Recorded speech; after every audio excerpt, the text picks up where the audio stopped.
Chapter 1. The Harvard diploma is heavier than I expected. Not the paper itself. That's cream-colored, weightless, pretentious in the way only centuries-old institutions can be. It's the ghost weight I feel when I watch Maya cross the stage. The phantom pressure of the acceptance letter I held 29 years ago, the one I never got to use. May 18, 2024. 10:47 a.m. Harvard Yard smells like cut grass and expensive coffee. I'm sitting between empty seats. I didn't invite my parents. Maya doesn't know why yet. The dean calls her name. Maya Elizabeth Carver. She walks. 22 years old. Pre-law. Full ride after sophomore year. She doesn't know what it cost me to make sure she'd never have to choose between her future and someone else's opinion of her worth. My phone buzzes. Text from my father. Saw on Facebook. Congratulations to Maya. You must be very proud of yourself. Not proud of her. Proud of myself. I silence the phone. There's a specific sound a briefcase makes when it closes, metallic, final, like a lock turning. My father's briefcase was burgundy leather. Combination lock on both sides. I can still hear the click-click from April 1995, when he closed it after telling me I didn't need college. Girls don't need college, Elena. You'll just get married. I never told Maya that story, but she's going to find out. They all are. Chapter 2. My name is Elena Carver. I'm 47 years old. I'm a senior forensic accountant at Morrison & Klein LLP in Phoenix, and I specialize in finding money people don't want found.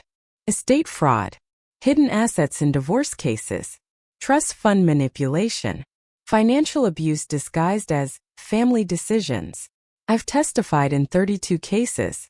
I've recovered $14.7 million for clients over the last 9 years. Irony isn't lost on me. My father is Warren Morrison. The Morrison in my firm's name is coincidence.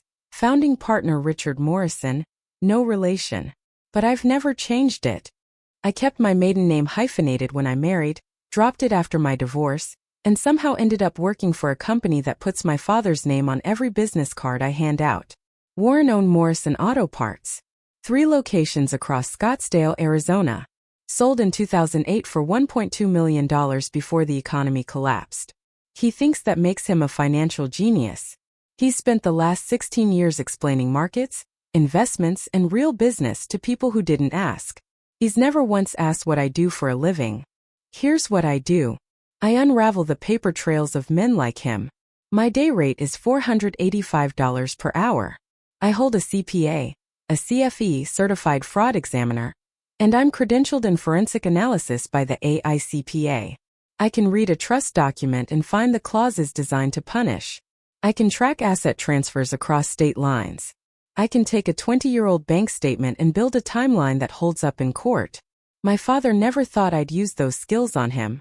But that's the thing about underestimating someone for 30 years, you forget they're keeping score. The Wound, 1995. I was 18. Senior year.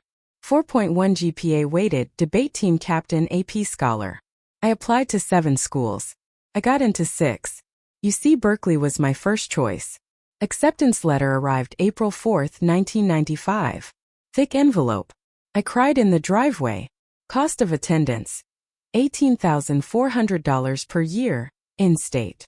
4 years. Approximately $73,600 total. I had a college fund. $47,300. It had been started the day I was born, February 3, 1977. My grandmother contributed. My parents contributed. 18 years of deposits, interest, careful planning. It was in a Washington Mutual account under my name, with my father listed as custodian until I turned 18. I turned 18 on February 3, 1995. On April 12, 1995, 8 days after my acceptance letter, my father sat me down in his office at the auto parts warehouse. Warren. We need to talk about college. Elena. I already got in. Berkeley. I can't believe. Warren. I know. And I'm proud of you. But we need to be realistic. Elena. What do you mean? Warren. Your brother got into USC. Business school. That's $28,000 a year. Elena. Okay? Warren. We can't afford both. I remember the sound of the air conditioning, the fluorescent lights buzzing, the smell of motor oil and industrial carpet cleaner. Elena. I have my college fund. Warren. That's not enough for 4 years. Elena. It's enough for 2. I can work. Get loans for. Warren. Elena. Listen to me. He opened his briefcase, pulled out a folder. Warren. Derek is going to run a company someday. He needs this degree. You're smart, you'll be fine no matter what. But realistically, you're going to get married, have kids. A Berkeley degree is. It's not an investment that makes sense. Elena. I'm not planning to just. Warren. I'm not saying you won't work. I'm saying you don't need a brand name school to be a secretary or a teacher or. Elena. I want to study economics. Warren. And you can. At ASU. Or community college. Elena.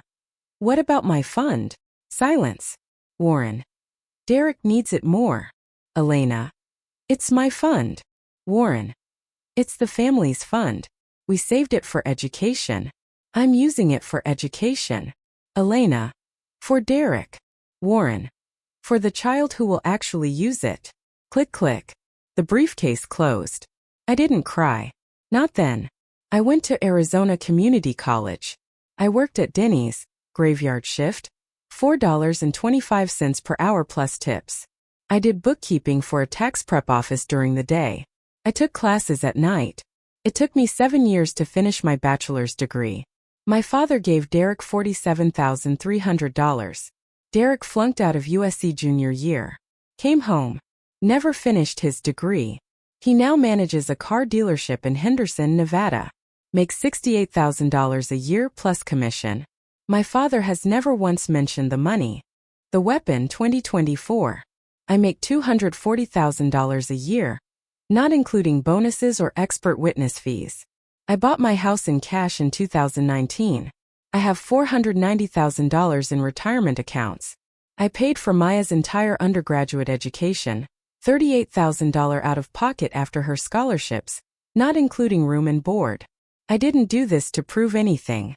I did it because I was angry for 7 years, and then I was too busy to be angry. And then one day I realized the best revenge was becoming someone my father couldn't afford to underestimate. But here's the thing about forensic accounting. You start to see patterns everywhere. You see them in your clients' families.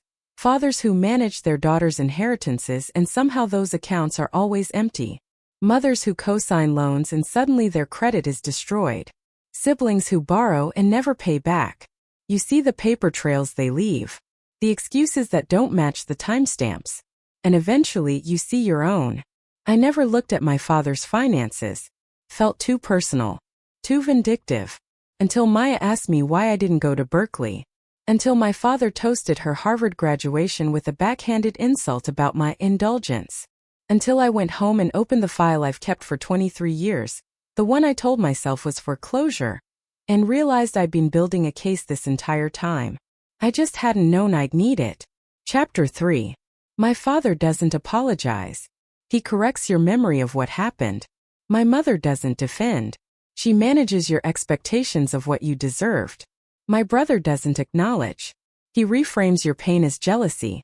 This is the family system I grew up in. It took me until my 30s to realize it had a name. Financial abuse disguised as tough love. Here are 3 examples. Not because I want pity. Because I want you to understand what I'm about to do. Example 1. The wedding, June 14, 2008. I got married twice. The first marriage, 2001 to 2006, was to a man named Colin Hurst. He was a project manager at Intel. Good man, bad timing. We were both working 80-hour weeks. It dissolved quietly. The second marriage was to Marcus Carver. Contractor. Kind. We got married at the Scottsdale courthouse. 15 people. My parents. His parents. Few friends. We had a small lunch afterward at a Spanish restaurant downtown. Nothing fancy. I wore a cream dress from Nordstrom Rack. Marcus wore a navy suit. I was 33. I just gotten my CPA. I'd been promoted to senior auditor. I was proud of where I was. My father gave a toast. Warren, raising his glass to Elena, who finally figured out you don't need a degree from Berkeley to find a good man. Laughter. Warren. In all seriousness, Marcus, you're getting a smart one. Maybe too smart for her own good sometimes.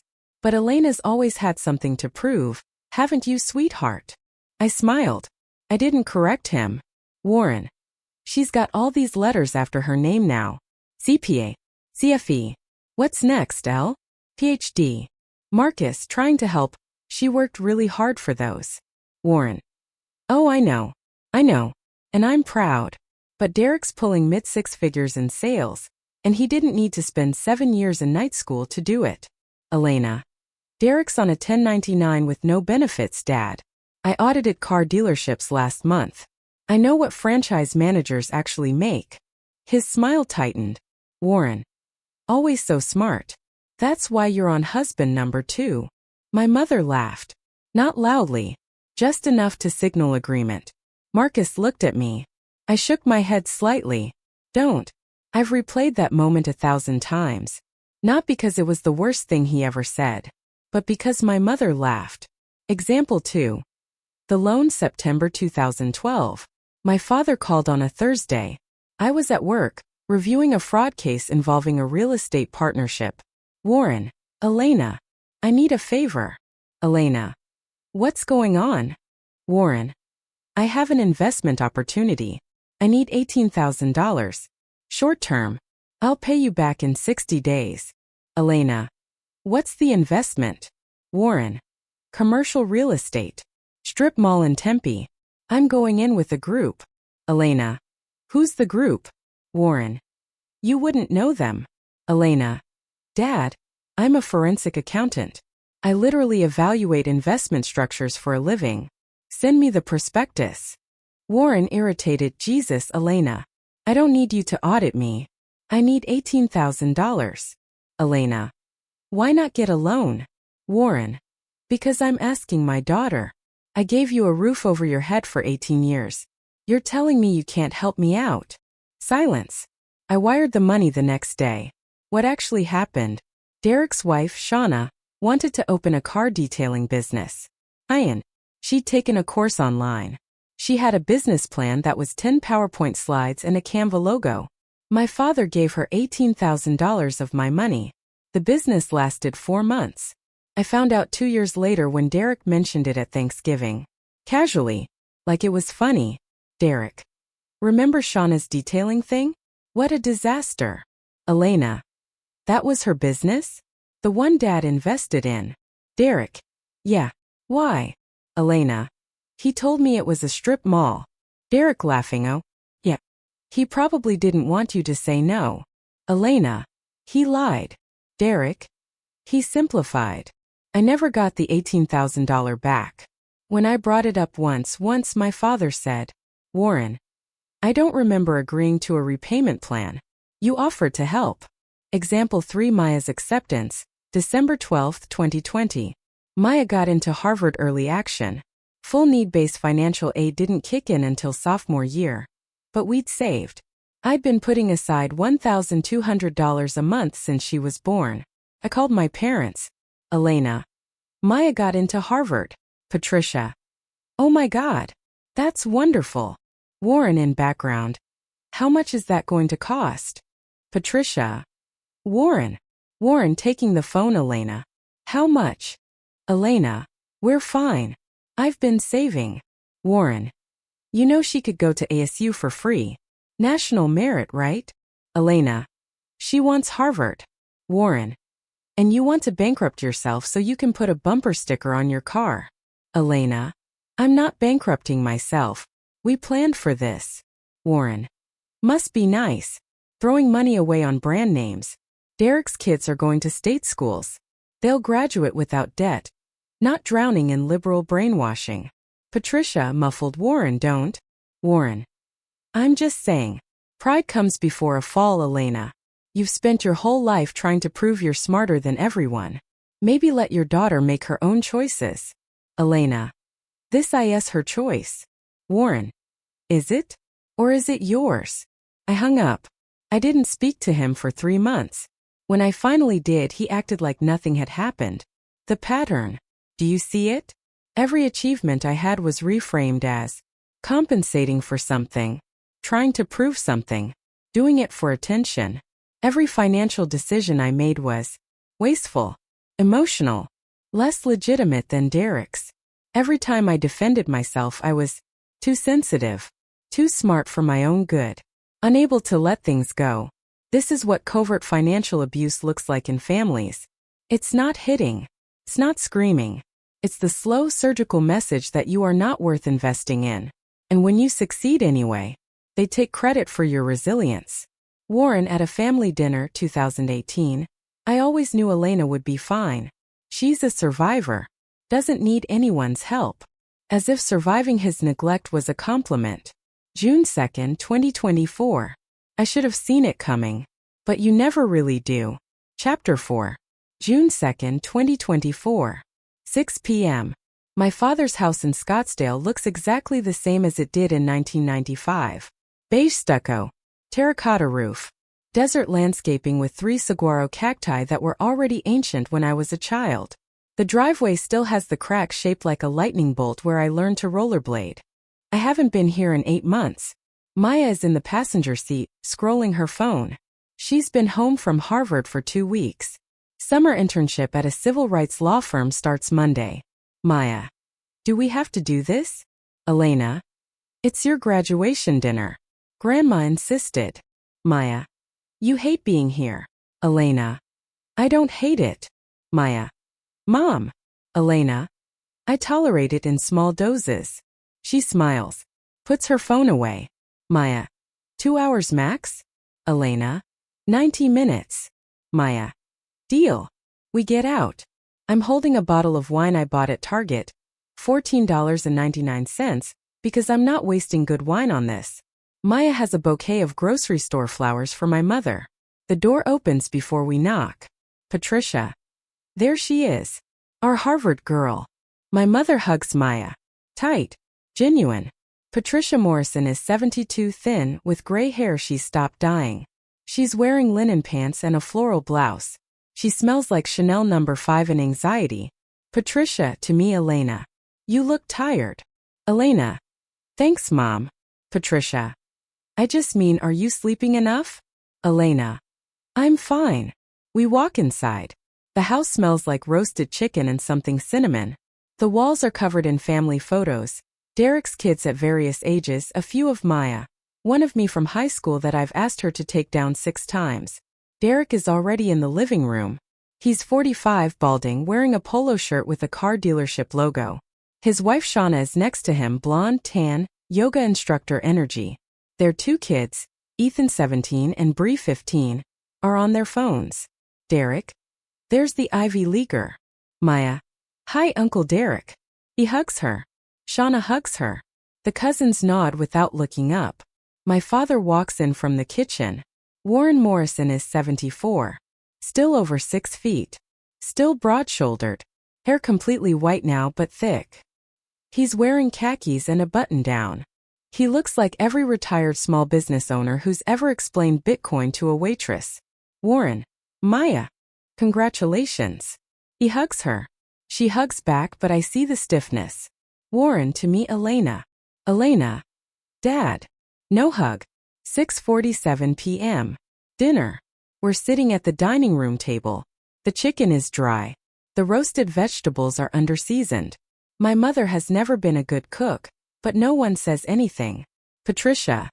So Maya, tell us about graduation. Was it everything you hoped? Maya. It was amazing. The speaker was Brian Stevenson. He talked about justice and Warren. Brian Stevenson. The Just Mercy guy. Maya. Yeah. Warren. Lot of opinions, that one. Maya. He's argued multiple cases before the Supreme Court, so. Warren. I'm sure he has. I'm just saying Harvard loves that stuff. The activism. Elena. Dad. Warren. What? I'm making conversation. Derek. How's the job market looking, Maya? Tough out there for lawyers right now. Maya. I'm doing a summer internship first. Then I'm applying to law schools. Derek. More school. Shauna. Oh my God, I can't imagine. Ethan's already complaining about college applications. Ethan, not looking up. I'm not going to Harvard, that's for sure. Warren. Smart kid. In-state tuition. That's the play. Maya. Harvard's financial aid is actually really good. Warren. For people who need it, sure. Pause. Elena. What does that mean? Warren. Nothing.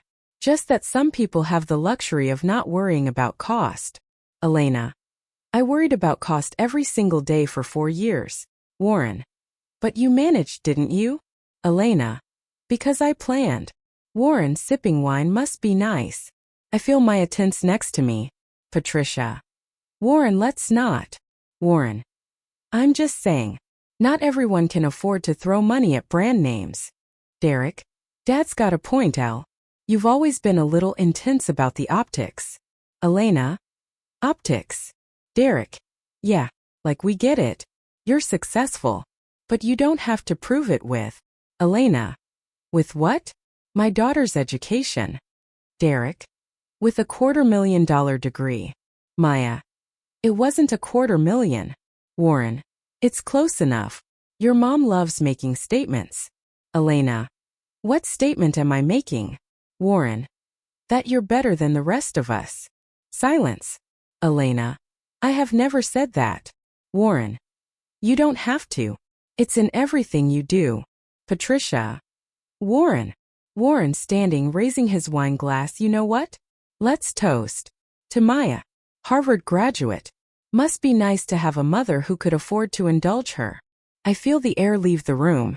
Maya. Indulge. Warren. Your mom's always had something to prove. Doesn't matter if it's the smartest financial choice. If it makes Elena look good, she'll do it. Elena. Dad. Stop. Derek. Come on, Al. He's just saying you're a little. Look, we all know you work hard. But maybe you push too hard sometimes. Maybe Maya wanted a normal college experience, not the pressure of living up to. Maya.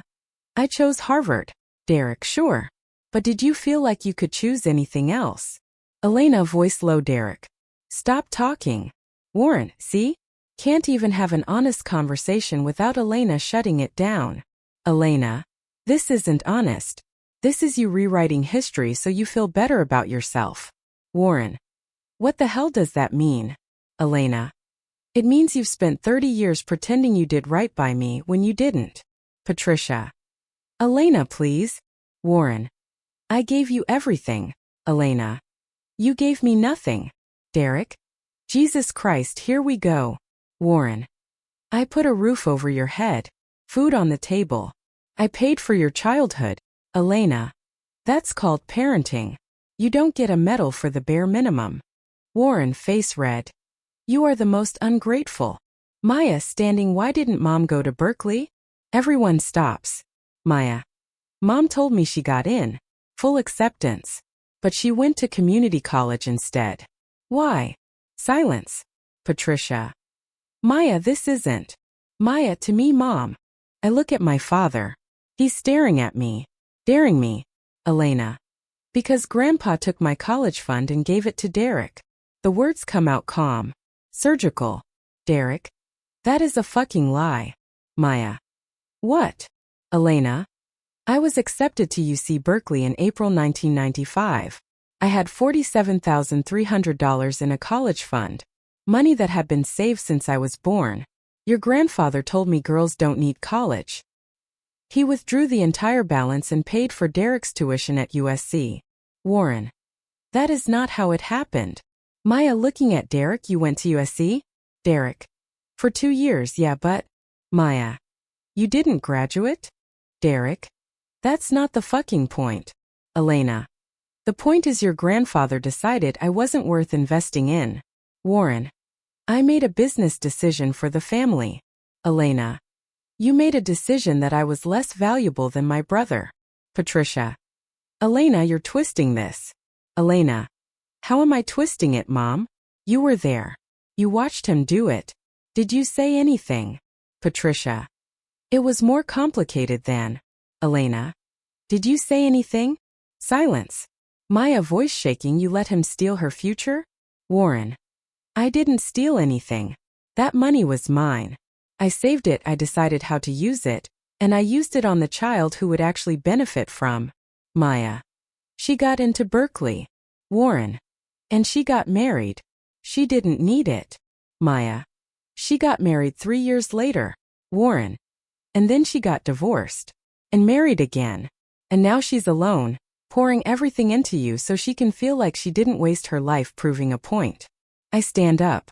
Elena. We're leaving. Warren. Of course you are. Run away. That's what you do. Elena. No. What I do is survive you.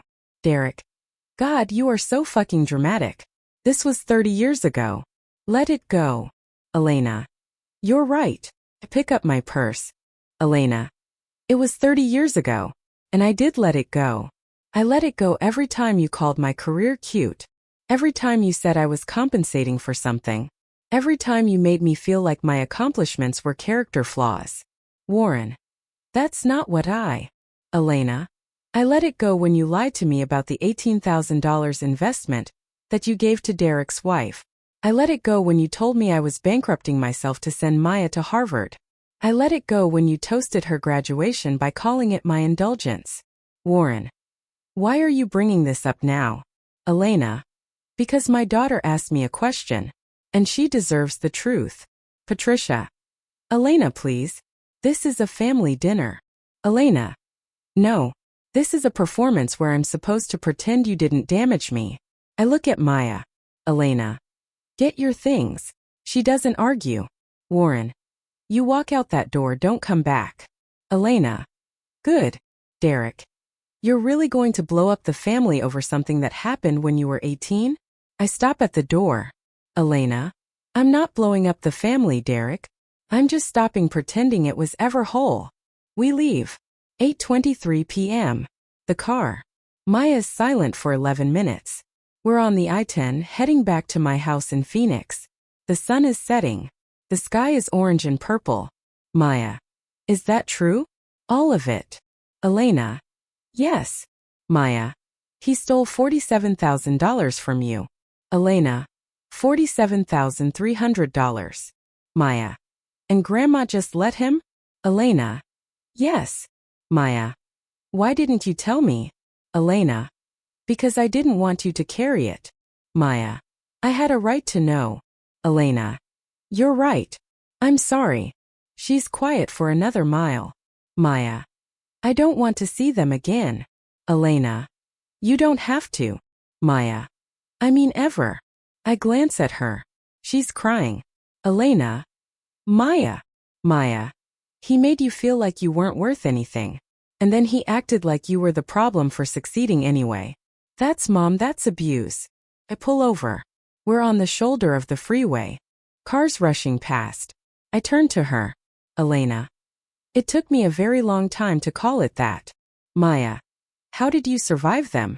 Elena. I stopped letting them define my worth. She wipes her eyes. Maya. I'm so angry. Elena. Me too. Maya. Are you going to do anything about it? I think about the file at home. The one I've kept for 23 years. Elena. I don't know yet. But I'm lying. I already know. Chapter 5. June 8, 2024. 11:34 p.m. I can't sleep. I've been lying in bed for 2 hours staring at the ceiling fan. The blades make a faint clicking sound, something's loose. I keep meaning to fix it. Maya's words loop in my head. Are you going to do anything about it? I get up. My home office is small. Desk, filing cabinet, 2 monitors, a printer I use twice a year. The walls are gray. There's a photo of Maya at her high school graduation and another of the 2 of us in front of the Golden Gate Bridge. I open the filing cabinet. Bottom drawer. Back left corner. There's a manila folder with a single word written on the tab in my handwriting from 2001. Closure. I pull it out. The contents. Copy of Washington Mutual College Fund Statement, March 1995. Account holder. Elena Marie Morrison. Custodian Warren J. Morrison. Balance. $47,302.18. Withdrawal receipt. April 12, 1995. Full balance transfer to Warren J. Morrison personal checking. Account hashtag 4432-8765. Signature Warren J. Morrison.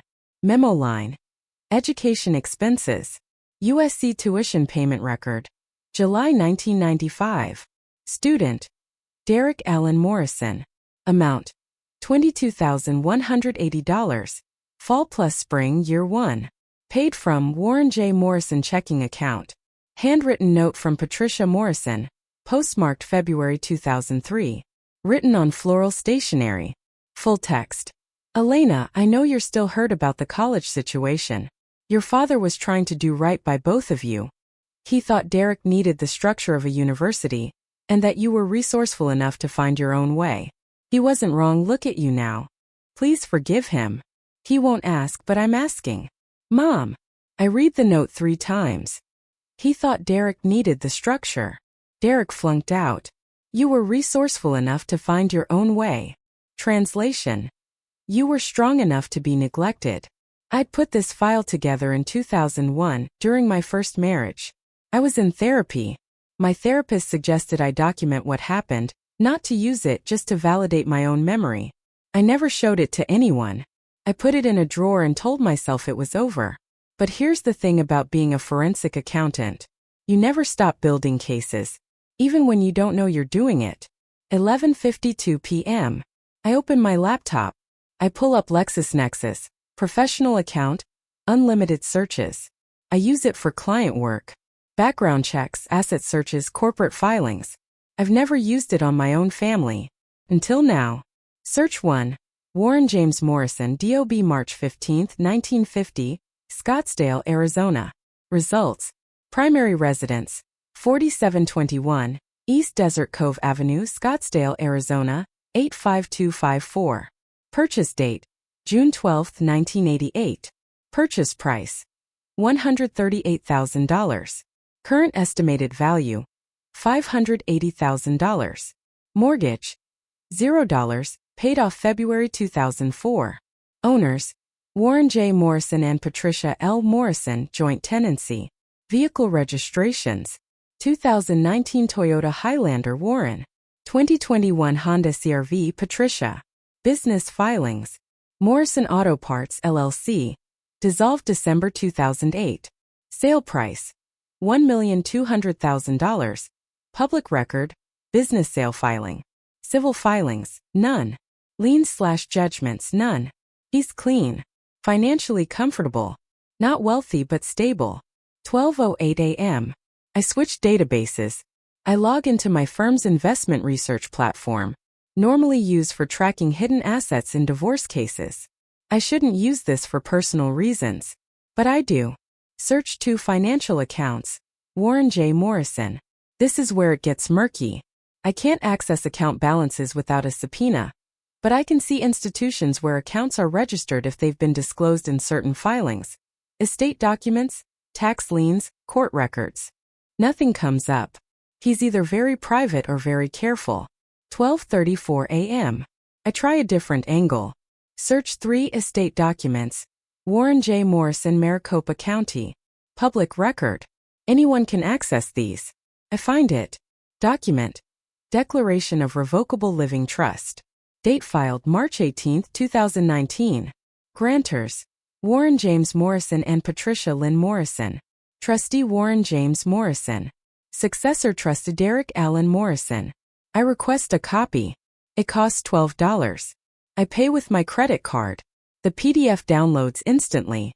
12:41 a.m. I open the trust document. It's 38 pages. Standard language. Asset protection. Avoid probate. Minimize estate taxes.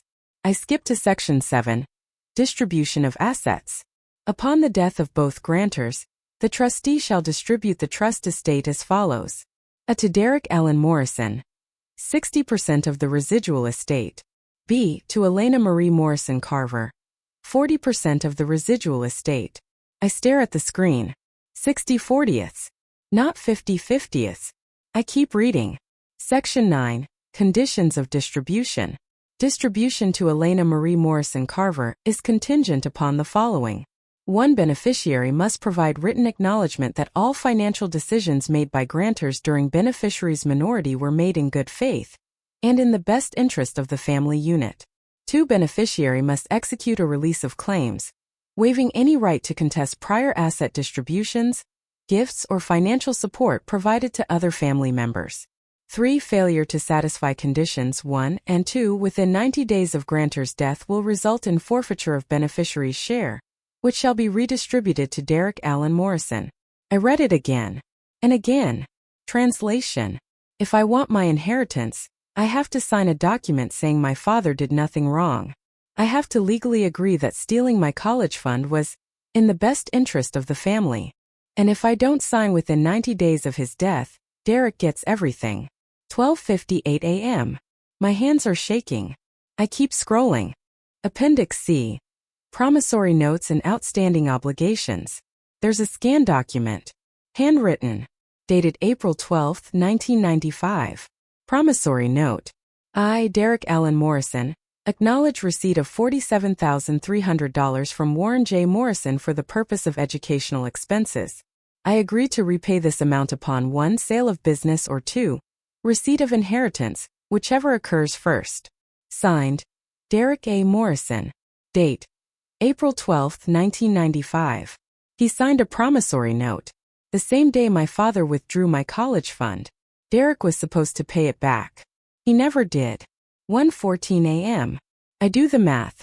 If the trust estate is approximately $950,000, house plus investments plus liquid assets, then Derek's 60% equals $570,000. My 40% equals $380,000. But my $380,000 is contingent on me absolving my father. And Derek's $570,000 has no conditions. Even though he owes the estate $47,300. Even though he never graduated. Even though he's gotten $65,300 more than I ever did. $47,300 plus $18,000 from the investment lie. 1:26 a.m. I open a new document. I start typing. Forensic Financial Analysis.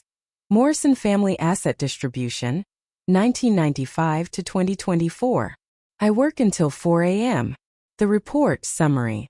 Total documented financial support to Derek Morrison, 1995 to 2024. College fund, $47,300. Investment loan, 2012 $18,000. Car down payment 2003, discovered in old tax records $8,000. Wedding costs, 2005 $12,000. Business startup loan 2009, forgiven $22,000. Total, $107,300. Total documented financial support to Elena Morrison Carver, 1995 to 2024. College fund $0. Loans $0. Gifts $0. Total $0. Adjusted for inflation $2,024. Derek's total $178,400. Elena's total $0. Estate distribution per 2019 trust. Derek 60%. $570,000 plus conditional inheritance of Elena's share if she refuses to sign. Elena 40%.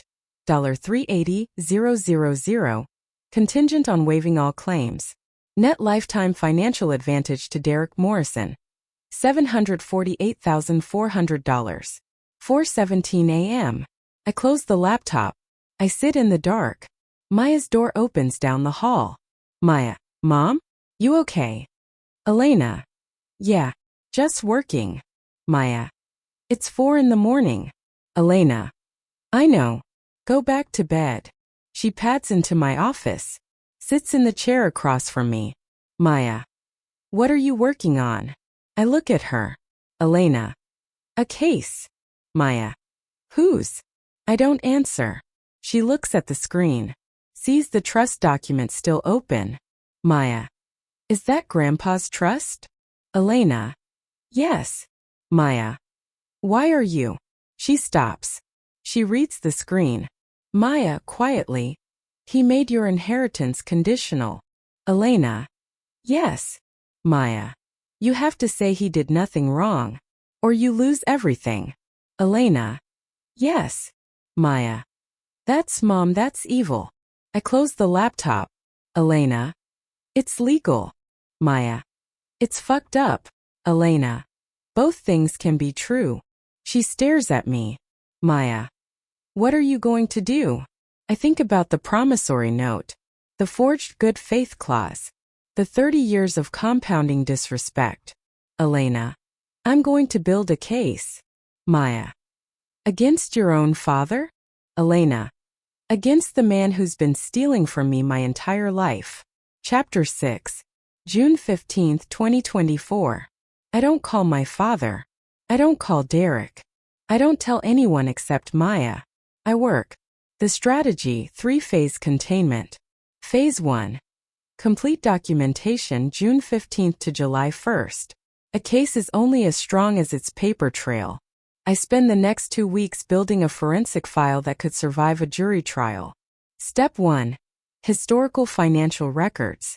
I request my own credit report going back to 1995. I pulled tax returns from every year I filed.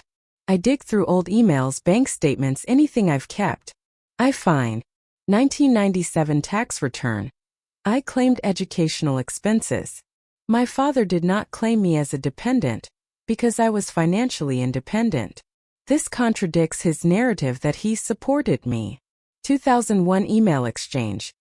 My father asking me for Derek's current address because he's not returning my calls. Context. Derek owed him $3,000 from a car repair. My father never pursued it. 2012 bank statement. The $18,000 wire transfer to my father, labeled loan, repay 60 days. No repayment ever posted. Step 2. Inflation adjustments. I create a spreadsheet. Every dollar my father gave Derek, adjusted for inflation to 2024 values. Every dollar he didn't give me, quantified as opportunity cost. If I'd had my $47,300 in 1995 and invested it conservatively, 7% annual return, it would be worth $246,000 today. That's what he stole. Not $47,300. $246,000 in potential wealth. Step 3. Legal research. I'm not a lawyer, but I work with them daily. I research estate law in Arizona. Undue influence.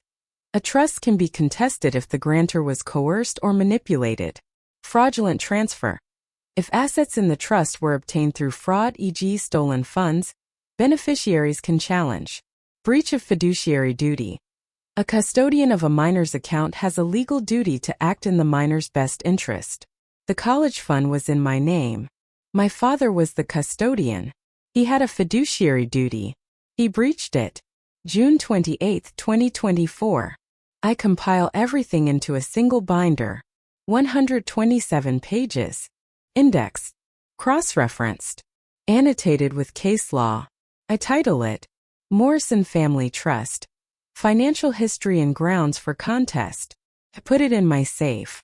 Phase 2. Legal consultation July 8th. I take a personal day.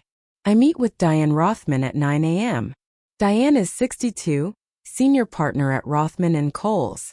She specializes in estate litigation. I've referred 3 clients to her. She's ruthless and brilliant. Her office is downtown Phoenix. Floor-to-ceiling windows. Minimalist furniture. I hand her the binder. Diane. What am I looking at? Elena.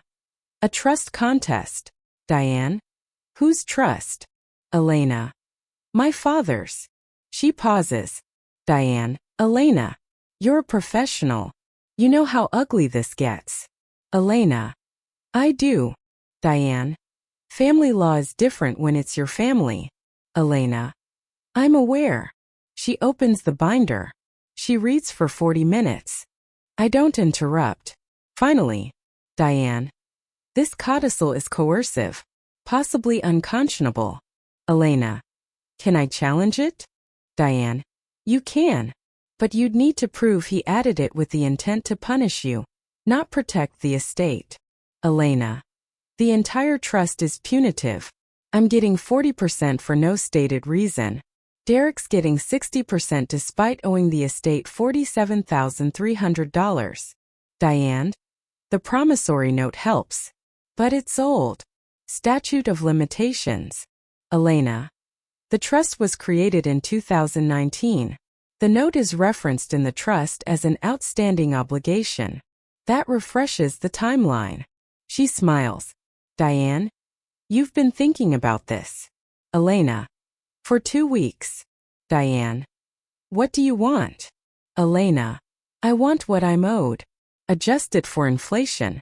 $96,200. Diane. And if he refuses? Elena. I want to contest the entire trust. Force a forensic audit. Make it public. Diane. You destroy your relationship with your family. Elena. It's already destroyed. I'm just making it official. She closes the binder. Diane. I'll take the case. But I need you to be sure. Elena. I am. Diane. Once we file, there's no going back. You'll be in discovery. Depositions. Your father, your brother, your mother. They'll all be deposed. Every financial decision they've made for 30 years will be scrutinized. Elena. Good. Diane. This will cost you. Financially and emotionally. Elena. He already cost me both. She picks up a pen. Diane. Then let's begin. Phase 3. The quiet audit, July 10th to August 15th. Diane advises me not to file immediately. Diane, we wait. We watch. We let them think you've moved on. Elena. Why? Diane. Because people make mistakes when they think they've won. So I wait. I set up a Google alert. Warren Morrison plus Scottsdale. Derek Morrison plus Nevada. Morrison Family Trust. I monitor Derek's social media. I don't contact my parents. I let the silence build. July 22, 2024. My mother calls. I don't answer. She leaves a voicemail. Patricia. Elena, it's Mom. I know you're upset. Your father is, he's hurting. He didn't mean what he said at dinner. Please call me back. We're family.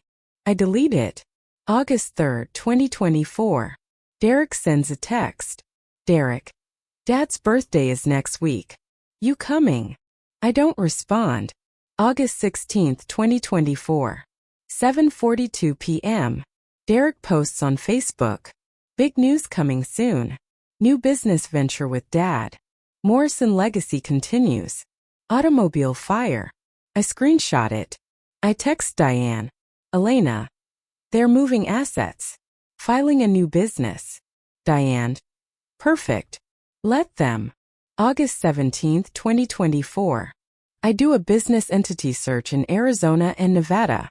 New filing August 10, 2024. Morrison & Sons Auto Consulting LLC. Registered agent. Warren J. Morrison. Members. Warren J. Morrison 60%. Derek A. Morrison 40%. Capitalization. $150,000. They're starting a new business. With $150,000. I check my father's investment account activity. Public filings for LLCs sometimes disclose capital sources. The $150,000 came from his Schwab account. He's moving liquid assets into a business where I have no claim. Translation. He's trying to hide money from the estate before he dies. August 18, 2024. I called Diane. Elena. He's sheltering assets. Diane. Then we file now. Before he moves anything else. Elena. How fast can you draft the complaint? Diane. 48 hours. Elena. Do it. August 20, 2024. 9:14 a.m. Diane files the complaint in Maricopa County Superior Court. Elena Marie Carver v. Warren James Morrison, trustee of the Morrison Family Trust. Claims. Contest of trust, undue influence and coercion. Breach of fiduciary duty. 1995 college fund. Fraudulent transfer. 2024 business formation. Claim for unjust enrichment. Derek Morrison, 1995 to 2024. Relief sought. Removal of codicil requiring Elena to waive claims. Equal distribution 50-50 of trust estate. Reimbursement of $96,200. Adjusted college fund value. Forensic accounting of all family financial transactions. 1995 to 2024. Attorney's fees. August 20, 2024. 2:37 p.m.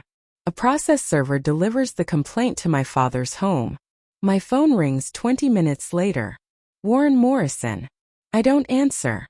He calls again. Again. He leaves a voicemail. Warren voice shaking. What the hell is this, Elena? You're suing me? Your own father? Call me back. Now. I don't. August 22, 2024.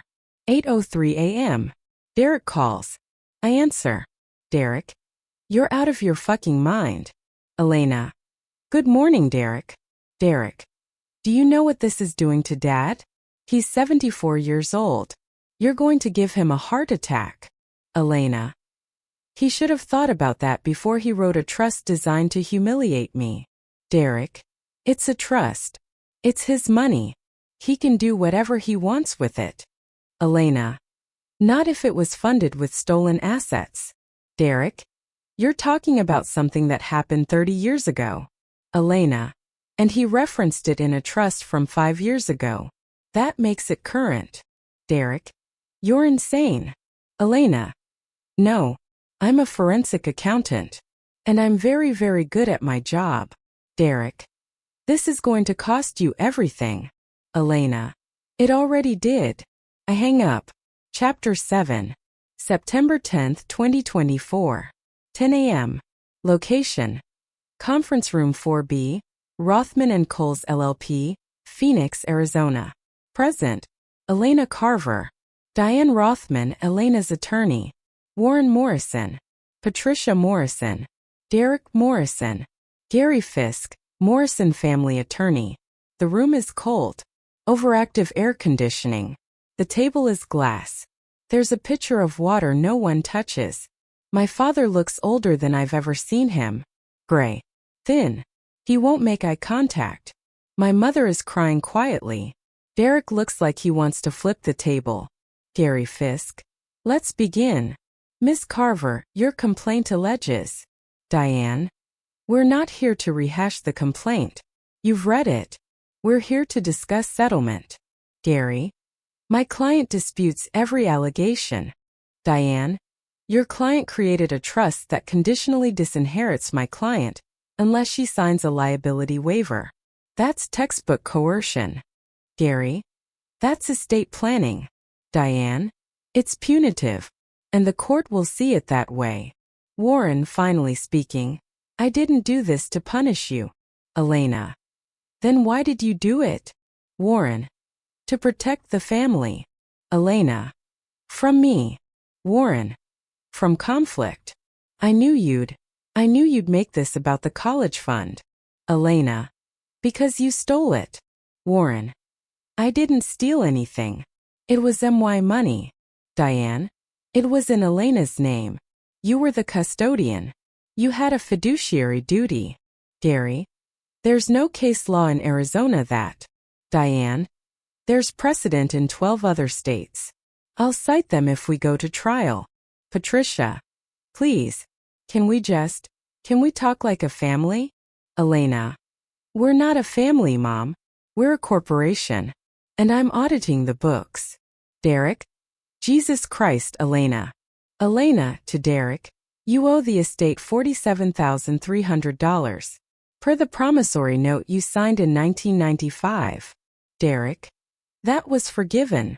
Elena. By who? Derek. By Dad. Elena. Show me the documentation. Silence. Elena. You can't. Because it doesn't exist. Which means it's still an outstanding debt. Gary. Even if that's true, the statute of limitations. Diane. The debt is referenced in the 2019 trust as an outstanding obligation. That resets the clock. Gary. Pause. What do you want? Elena. I want what I'm owed. Warren. I don't have $96,000 in cash. Elena. You just invested $150,000 in a new LLC. Warren. That's for Derek's future. That's, Elena, to my mother. You stood there. In 1995. You watched him take my future and give it to Derek. And you said nothing. Patricia. I thought. Elena. You thought I'd be fine. Because I'm resourceful. Because I don't need help. Patricia. That's not. Elena. Do you know how many jobs I worked to put myself through school? 3. Do you know how long it took? 7 years. Do you know how many times I asked you for help? Patricia. You never asked. Elena. Because you never offered. Silence. Diane. Here's the deal. You have 2 options. She slides a document across the table. Diane. Option 1. You pay Elena $96,200 within 60 days. The trust is amended to 50-50. The codicil is removed. Derek's promissory note is forgiven. But his inheritance share is reduced proportionally. Everyone signs an NDA. Derek. Fuck that. Diane. Option 2. We go to trial. Full forensic audit. Depositions. Every financial transaction you've made since 1990 becomes public record. And when we win, and we will win, you'll pay triple in legal fees. Gary. You're bluffing. Diane. Try me. Warren quietly. How do I pay $96,000? Diane. Liquidate investments. Take a loan against your house. Withdraw from the LLC. I don't care. Warren. That's everything I have. Elena. No. It's everything you owe Derek. You're going to bankrupt him. Elena. He bankrupted me. Derek. You make $250,000 a year. Elena. Because I survived him. My voice echoes. Elena, quieter. I didn't get here because of you. I got here despite you. Warren. I'm sorry. I freeze. Warren. I'm sorry. Okay. I thought Derek needed it more. I thought you'd be fine. Elena. I wasn't fine. Warren. But you are now. Elena. That's not the point. Warren. Then what is the point? Elena. The point is you never believed I was worth it. Silence. Warren. That's not true. Elena. Then why did the trust give Derek 60%? Warren. Because he has kids. Elena. I have a kid. Warren. He has 2. And he's not as stable as you. Financially. Elena. So you reward failure. Warren. I protect my children. Elena. You protect your son. He doesn't respond. Diane. We need an answer. Today. Gary to Warren. Can I speak with you privately? They leave the room. 10:47 a.m. We sit in silence. My mother won't look at me. Derek is staring at his phone. Derek, without looking up. You know this makes you the villain, right? Elena. To who? Derek. Everyone. Elena. I don't care. Derek.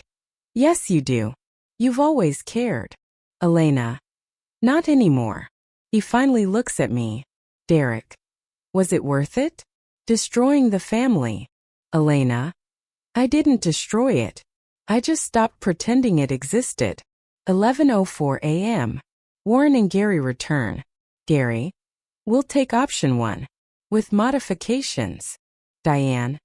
What modifications? Gary. Payment plan. $96,200 over 12 months. Diane. No. 60 days. Lump sum. Gary. My client doesn't have liquid. Diane. He has $340,000 in a Schwab account. I've seen the statements. Warren. How did you? Elena. I'm a forensic accountant, Dad. This is what I do. Gary. Fine. 60 days. But the trust stays 60/40ths. Diane. No. Gary. That's non-negotiable. Diane. Then we go to trial. Warren to Gary, just do it. Give her 50. Derek? Dad. Warren. I'm tired, Derek. Derek. So you're just going to let her? Warren. She's right. Silence. Warren to me, you're right. I treated you differently. I didn't think it mattered. Elena. It did. Warren. I know. September 24, 2024. We signed the settlement. Terms. Warren pays Elena $96,200. Lump sum. Due November 23, 2024. Trust amended. 50-50 distribution. Codicil requiring liability waiver. Removed. Derek's promissory note. Forgiven, but his inheritance reduced by $47,300. Adjusted to 52% Elena, 48% Derek after debt offset. Mutual non-disparagement clause. No admission of wrongdoing. I sign. Warren signs. He doesn't look at me. We leave separately. Chapter 8. November 23, 2024. 2:14 p.m. The wire transfer posts. I'm sitting at my desk at work when the notification comes through. Chase Bank. Incoming wire. $96,200. From Warren J. Morrison. I stare at the screen for a full minute. I don't feel victorious. I don't feel angry. Feel light. Like I've been carrying something heavy for 30 years and I finally set it down. November 28, 2024. Thanksgiving. Maya and I don't go to my parents' house. We never will again. Instead we host. Just the two of us. I make roast chicken better than my mother's. Maya makes sweet potatoes. We open a bottle of wine that costs more than $14.99. We sit at my dining room table, and she raises her glass. Maya. To setting boundaries. Elena. To setting boundaries. We drink. Maya. Do you think you'll ever talk to them again? Elena. I don't know. Maybe. But not because I need to. Maya. Do you regret it? The lawsuit. I think about this. Elena. No. I regret that it had to happen. But I don't regret doing it. Maya. Good. She reaches across the table and squeezes my hand. Maya. I'm proud of you. I start to cry. Not sad tears. Not angry tears. Relief. Elena. I'm proud of you too. Maya. I didn't do anything. Elena. You asked the question. Why didn't you go to Berkeley? If you hadn't asked, I would have kept pretending. Maya. Do you think Grandpa will ever apologize? Really apologize? Elena. I don't think he knows how. Maya. Does that make you sad? Elena. It makes me free. December 10, 2024. I take the $96,200 and split it. $50,000 goes into Maya's law school fund. $46,200 goes into an investment account I title Berkeley Fund. Not because I'm going back to school, but because that's what it always should have been called. December 18, 2024. I get a letter in the mail. Handwritten. My mother's floral stationery. I almost throw it away. But I open it. Elena, I don't expect you to forgive me. I don't know if I deserve it. You were right. I stood there. I said nothing. I told myself you were strong enough to handle it, and that was easier than standing up to your father. I failed you. I don't know how to fix it. I don't know if I can. But I want you to know I see you now. I see what you built. I see what it cost. I'm sorry I didn't see it sooner. Mom. I fold the letter. I put it in a drawer. I don't respond. Not yet. Maybe not ever. But I keep it. January 3, 2025. I'm at work. A new case. A daughter whose father emptied her trust fund to pay for her brother's failed startup. I take the case. I build the paper trail. I win. This is what I do now. I find the money people tried to hide. I get it back. I make sure daughters know their worth isn't negotiable. Final reflection. People ask me if it was worth it. If destroying my relationship with my father was worth $96,200. Here's what I tell them. It was never about the money. It was about the message. For 30 years my father told me I wasn't worth investing in. For 30 years I believed him just enough to keep proving him wrong. And for 30 years that belief was a weight I carried everywhere. The lawsuit didn't give me money. It gave me permission to stop carrying his shame. I don't talk to my father anymore. I don't talk to Derek. My mother sends letters. Sometimes I read them. Sometimes I don't. Maya's applying to law schools. She wants to do civil rights work. She wants to defend people who've been told they don't matter. I taught her that. Not by what I said, but by what I finally did. Epilogue. Some people will say I'm bitter. That I held a grudge for 3 decades. That I should have just let it go. To them I say, letting it go doesn't mean pretending it didn't happen. It means refusing to let it define you. I let go of my father's control. I let go of the belief that survival is the same as success.